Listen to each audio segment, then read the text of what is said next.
Good evening and welcome to Galaxy Television News. The headlines.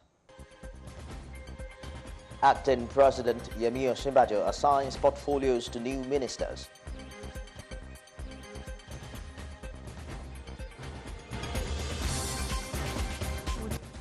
Gunmen attack EFCC headquarters in Abuja.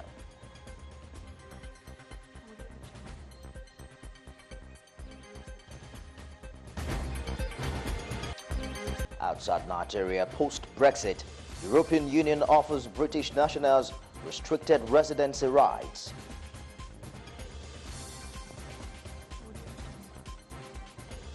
And in sports, spokesperson Cameroon Football Federation says beating Nigeria is Cameroon's priority.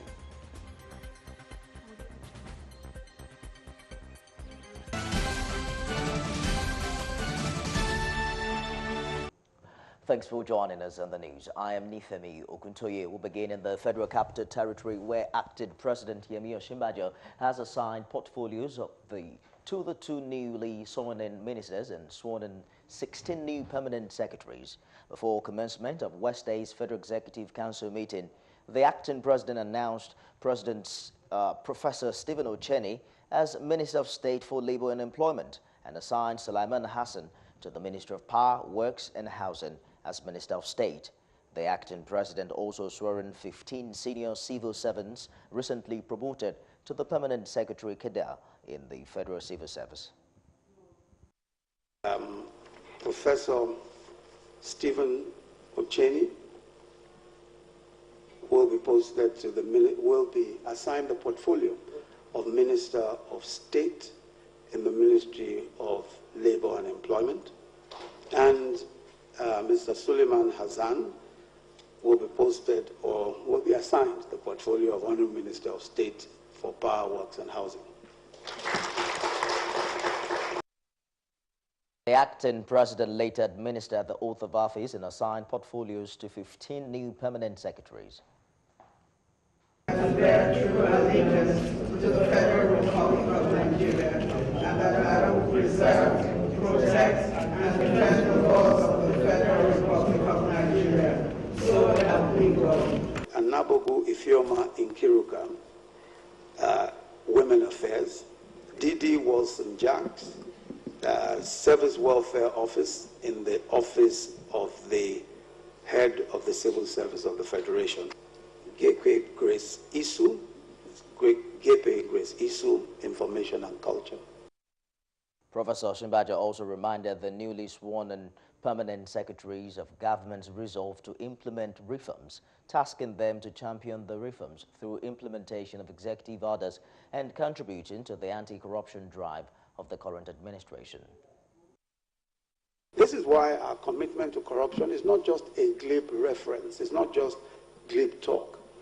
It is important, it is crucial. As a matter of fact, as the president has said, if we don't kill corruption, corruption will kill us. It is your responsibility as federal permanent secretaries, especially these new core federal permanent secretaries, chosen and selected on merit. Meanwhile, the acting president says the 6 remaining permanent secretaries would be sworn in due time. The federal government says it has concluded plans to open a whistleblower office to support its anti-corruption war. Minister of Finance Kemi Adeosun disclosed these at the Bureau of Public Service Reform Seminar on the whistleblower policy and its implication for public servants held in Abuja. She said the whistleblower office will be domiciled in the Ministry of Finance to protect individuals who provide information to government. Adeosun revealed that over 5,000 complaints have so far been received from whistleblowers, with 350 of them being actionable. The minister added the government has paid up to 325 million naira to the first batch of whistleblowers. Start to hear some of those cases being charged to court, but you may not necessarily have them linked specifically to a whistleblower, because if you do that, then you're putting the whistleblower at risk. How government got its information is government's business. The prosecution is based on evidence, but it shouldn't necessarily be linked to a whistleblower, because otherwise, remember that you're putting the actual whistleblower's potential life at risk. Meanwhile, according to the minister, the protection of public sector whistleblowers from retaliation for reporting in good faith was integral to government's effort to combat corruption, safeguard integrity, and enhance accountability. Now, the federal government says it's favorably disposed to resolving the issues as regards the latest industrial action by the Academic Staff Union of Universities, ASU. Minister of Education Adamu Adamu gave the assurance while briefing journalists after Wednesday's Federal Executive Council meeting at the Presidential Villa in Abuja. The Minister of Education, who admitted the government has not fulfilled its part of the agreement with the university lecturers, however, said ASU took government unawares this time around as the leadership of the union called for the strike without following due process. I should confess, government has not fulfilled its part of the bargain. I hope I will be meeting them later today or tomorrow, and I'm sure we'll be able to reach some agreement so that the strike will be called off as soon as possible. Meanwhile, Council also approved a memo presented by the Minister of Transportation on the award of contract for the rehabilitation of Itakpe-Ajaokuta rail line, track lane, and permanent rail works at the Railway Ancillary Facilities area in Agbo, amongst others. The Itakpe-Ajaokuta, portion is rehabilitated. Then we can, go straight. We can, ship our, raw materials straight from Ajaokuta, from Itakpe straight to Warri, which is a seaport.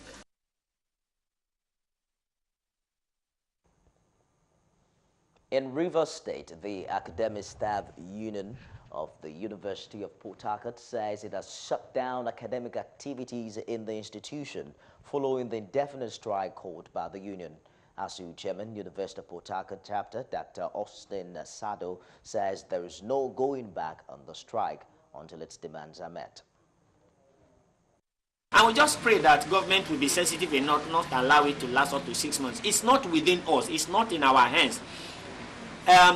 Distortion of academic calendar is something we have lived with. It is for the single reason that we didn't want to distort academic calendar that we have kept faith for 4 years. That the issues in contention has to do with the welfare of students, the decay in the educational sector, and the poor condition of learning in most institutions. We heard also that the National Association of Nigerian Students are also interested in this fact that we need to rebuild Nigerian universities. They have seen the effort, they have seen the result of the previous effort we have made. They have seen how beneficial it is. To ask if they feel that this is their solution to their problem, well, I won't speak for them, they will speak for themselves. I think federal government should consider ASU, and they should negotiate and come to agreeable terms that will not jeopardize ASU and federal government. And definitely my call to ASU is that they should please call off the strike. At least they should consider us, we are their children. They should call off the strike and let's go back to our classrooms. To affect us because no passenger, we will not see any passenger. I'd appreciate for ASU, they should call the strike off. Meanwhile, the state chairman, Nigeria Labour Congress, Rivers State Chapter, Beatrice Utubo, has also called on the federal government to implement the agreement reached with the Academic Staff Union of Universities in order for normal academic activities to resume in the country. Well, I support ASU 100%. But there's no way worker will be working, and when there are issues and you reach an agreement with your employer and he will renege at the point of implementing those decisions that are reached. It doesn't call for good governance. It doesn't even make them responsible. Because by the time there are several letters, if you go to ASU now, they will give you several agreements they have entered into with the authorities, and none has been implemented. Let's take you now to Kano State, where students of Bayero University say they are saddened by the unfortunate strike action called by the leadership of ASU. When Galaxy TV News visited the campus at Kabunga quarters, many of the students were seen leaving the campus in droves with their luggages. Some students who spoke said the educational system of the country needs to be restructured if Nigerian graduates are to earn respect globally. But with this strike, I believe it's is a very huge setback to us. So I'm very, very, very disappointed. For the past 2 months, everybody has been reading the stress, and just one day everybody said there is no strike because of some kind of reasons. And I'm not feel happy for that strike because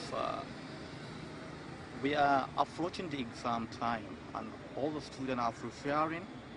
I feel bad because of this ASU strike.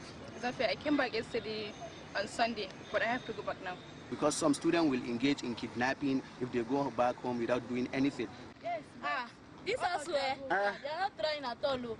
You should talk to the ASU people. They are not trying. Let the government do something. They should pay them. Let them pay them.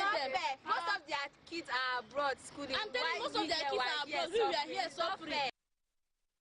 The University ASU chairman, Dr. Ibrahim Bade, gave reasons for the indefinite strike, to include lack of government sincerity to the academic community. Over the years, or rather over the couple of months, there were rumors that universities were going to increase registration fees. Now, we have an understanding with government, a memorandum, MOU we signed with government in 2013 that every year government was going to release 200 billion. The ASU chairman called on parents and students alike to bear with the union as they're fighting a just cause that would prevent government from arbitrary increase in tuition and registration fees. Number one, there is issue of registration of universities pension company. We call it NIPEMCO.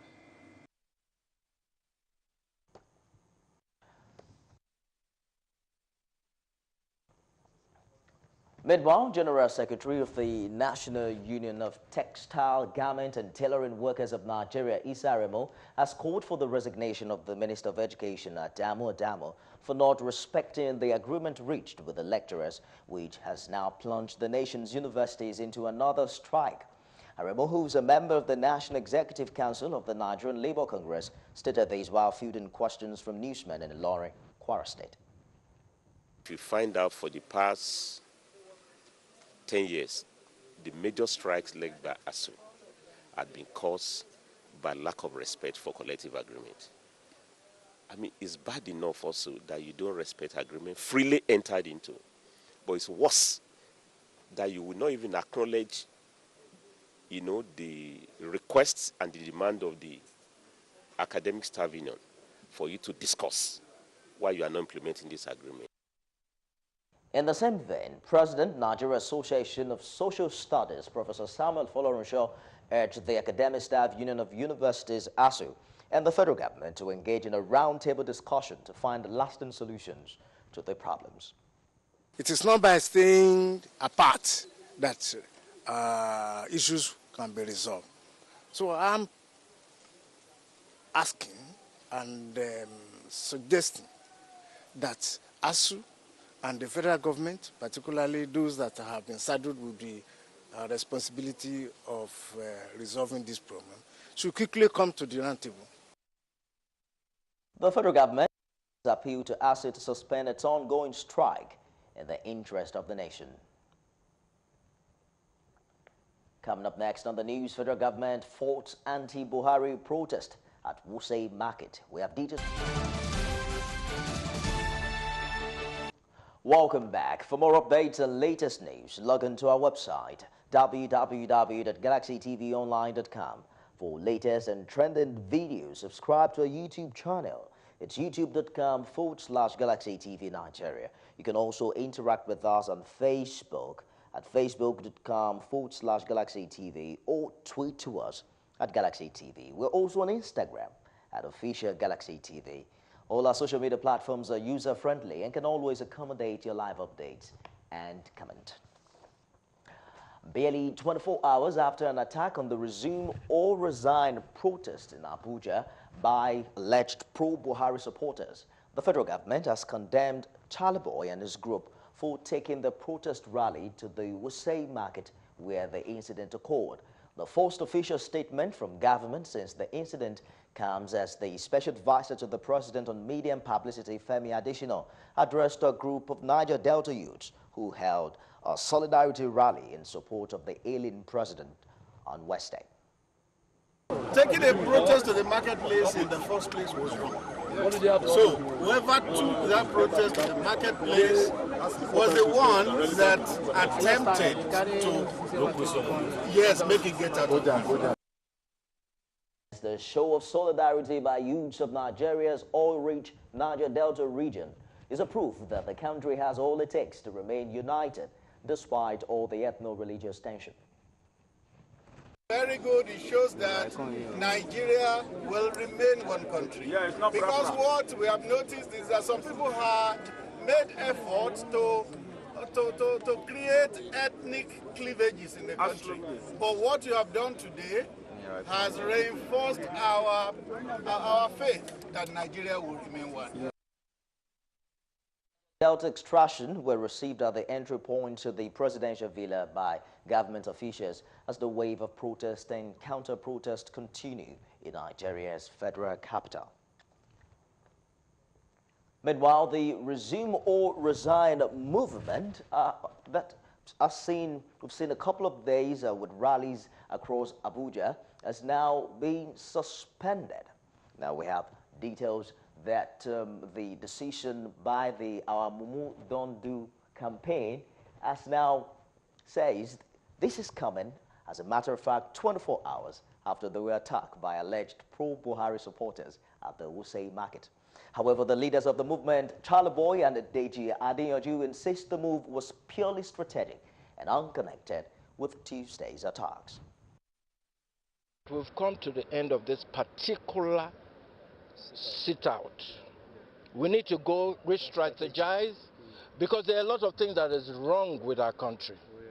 There are a lot of topics we want to take on full blast, but we are still insisting, and we will always insist. Members of our movement have received death threats, all kinds of threats, but we are not deterred. That's our point, our stand. We are not deterred by the intimidation, the harassment. What we will do is that we will issue a statement much later in the day, and it will tell the public and Nigerians our next line of action. Galaxy's Godfrey Obemuta reports that since the Resume or Resign protest began, there have been a series of counter-protests by pro-Buhari groups from different parts of the country. We're moving on now to other stories where the Economic and Financial Crimes Commission, EFCC, says its headquarters at Wuse Zone 7 came under attack by a gang of unknown gunmen at about 5 a.m. on Wednesday. Speaking to Galaxy News, the Commission spokesperson, Wilson Wujari, noted that the gunmen did not gain access to the premises of the EFCC as they were repelled by armed guards stationed at the entrance. A moment ago, they started shooting from the gate through the premises, and in the process, it damaged most of the properties that were outside there, especially vehicles parked in the premises. Following the attack, Iwujari assured that all EFCC facilities in the FCT and across the country are very secured and well guarded. Does not mean that the place is porous. In any case, those who were on duty were able to repel the attack, which shows that they were at alert. Chairman, House of Reps, Ad hoc Committee on TSA, Abubakar Damburam Nuhu, has on Wednesday ruled that the Auditor General should submit the Treasury Single Account TSA report before first week of November 2017. He made this known while speaking during an interactive session with stakeholders at the National Assembly in Abuja on the need to ascertain that the proceeds of the TSA are accounted for. Especially that this sitting is all about, the monies belonging to NNPC, which perhaps is not belonging to NNPC, but belonging to the federal government of Nigeria. And they must be here to account for them. It is not good for the system that this audit has not been taken or has not been carried out. So we'll give you up to November, by first week of November, for you to submit your audit report on TSA. A representative of the Accountant General of the Federation, Alexander Adeyemi, told the lawmakers they got a presidential directive to use the TSA fund for Treasury bill investment. In hours and assistant specs. Yes, it is dynamic, not only by day, but also by the second. As we are speaking, money is going into the TSA and money is leaving the TSA. So if you run that report now and run it the next second, I can assure you the balance will not be the same. In his presentation, the Auditor General of the Federation, Anthony Ayeni, said this office is yet to audit the TSA because of an ongoing policy, adding that the committee should give them more time. Performance audits is what will help to disclose exactly how TSA has performed. And on my review, I observed that no direct audit has been carried out on TSA. The Independent National Electoral Commission, INEC, has sworn in the 9 newly appointed resident electoral commissioners. Speaking at the swearing-in ceremony held at the Commission's headquarters in Abuja, INEC Chairman Professor Mahmoud Yakubu said they will be responsible for the implementation of the Commission's 2017 to 2021 strategic plan and also to exercise supervisory control over personnel, resources, as well as legal and administrative processes in the states to which they're deployed. Wamako Federal Constituency in Sokoto State. Already, the end of tenure governorship election in Anambra State has been scheduled to hold on the 18th of November. I wish to put you on notice, especially the new appointees, that you will be deployed to these elections for immediate field orientation. Barrister Mike Igini, who responded on behalf of the new Rex, pledged total commitment to the Commission to stand by the oath of office, which they are taking. Mr. Chairman, in consonance with the oath of office and the oath of allegiance that we have taken today, we pledge total commitment to the core values contained in your strategic plans that underpin the vision and the mission of the Commission. The Commission had a few weeks ago sworn in 14 resident electoral commissioners to pilot elections in various states of the Federation. With the 9 sworn in today, the total number of the commissioners are now 23. 5 out of the 9 commissioners have been reappointed for a second and final term, while the remaining 4 are new appointments. Nigeria Police warns against jungle justice in Lagos. We have details of that story, and our Commissioner Fatai Owusheni has warned Lagos residents to desist from acts of jungle justice, saying the police will deal decisively with anyone caught in the act. Owusheni said this on Wednesday while addressing newsmen in Lagos. He urged residents to be vigilant and report any strange presence around the vicinity, adding that the police have arrested 5 suspects in connection with the lynching of a man at Church Street in Oshodi. He also warned Lagos residents from hanging around crime scenes as it prevents police from carrying out investigations. And that is the essence of the warning and the advice that we've been giving to members of the public. That you know the victim of today, you don't know the victim of tomorrow. That if you cover crime, at one time or the other, the crime itself will come and consume you. That is the lesson we want the members of the public to learn from that. The police boss says the force has recovered the decomposing body of a policeman who went missing at the Lekki area of the state and recovered the AK-47 rifle seized from him. We have recovered the police AK-47 rifle snatched from Inspector Musa Sunday and buried somewhere along the waterway. Among the 4 suspects is the ballet of Oshoroko village. The statement we want to make here clearly is that the law does not respect anyone at all. Wife of Ondo State Governor and also founder, Breast Cancer Association of Nigeria, BRECAN, Betty Akeredolu, has called for support for cancer patients from both government and the private sector. Akeredolu, a breast cancer survivor, said this while briefing newsmen to announce the Lagos chapter of BRECAN and the celebration of the association's 20th anniversary, which comes up in October. On our part, the Lagos State chapter of BRECAN, Vivian Okorie, charged pharmaceutical companies to support the awareness campaign and not just sell drugs. Let states undertake that. It's your own people you're taking care of. Let states now begin to know that you have to appropriate funds during your budgeting. Budget money for cancer care, cancer control, name it. That's where it starts. The BRECAN Lagos chapter are willingly out to advocate the need for individuals, organizations, and the government to join in this fighting and beating of breast cancer. We cannot really achieve this alone, as it is a life, cause hence requires everyone's contribution. Another survivor, Nurat Salman, who spoke at the briefing, urged breast cancer patients not to see their ailments as a life sentence. I just finished my chemotherapy. It was an awful story, but I'm glad to always share it whenever I'm called upon to come and say anything about cancer. I always want to inspire people.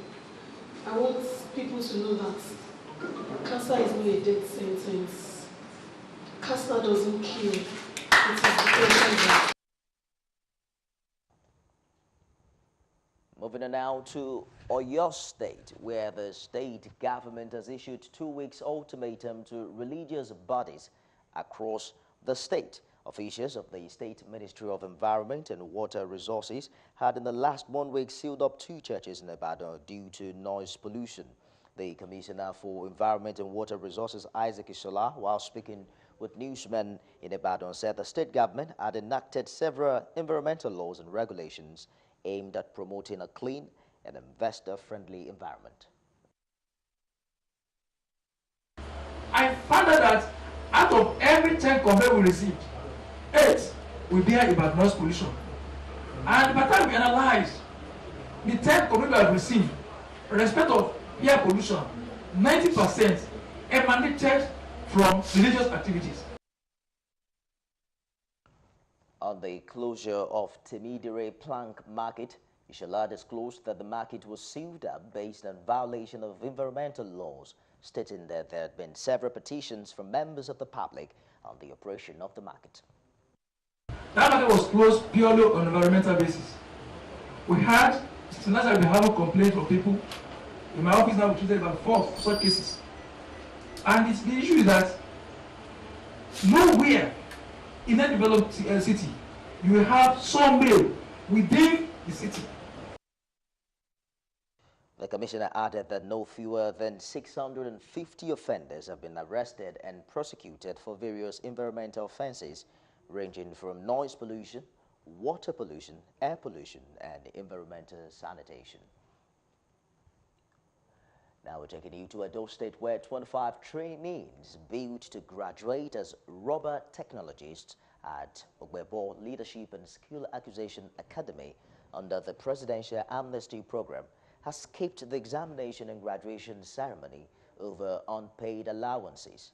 The aggrieved Amnesty trainees who hail from Delta, Bayelsa, and Delta states said their allowances must be paid before the commencement of any examinations. Meanwhile, the farm coordinator, Colonel Paul Ogbebo, retired, expressed dismay at the conduct of the trainees. 5th of August last year, that is when they appeared. Unfortunately, for financial reasons, the federal government approved that we should close down until they got us money again. Then we resumed on the 5th of August this year. A representative from the Presidential Amnesty Program, who did not speak to newsmen, expressed dissatisfaction over the manner the trainees conducted themselves. Now to other stories following the rampant cases of rape of minors, child defilement, as well as sexual violations among underage. A human rights group under the aegis of Brave Heart Initiative has called on lawmakers and the judiciary to implement Edo State Child Rights Law. The group, led by Priscilla Osinbajo in a protest in Benin City, also called for the establishment of family court in the 3 senatorial zones of the state and the creation of the state sexual offenders register. We are deeply worried that these issues have continued to thrive unabated. And we're also very concerned with the impunity exhibited by rapists and defilers, especially at the community level. You're watching Galaxy Television News. Business Report is next.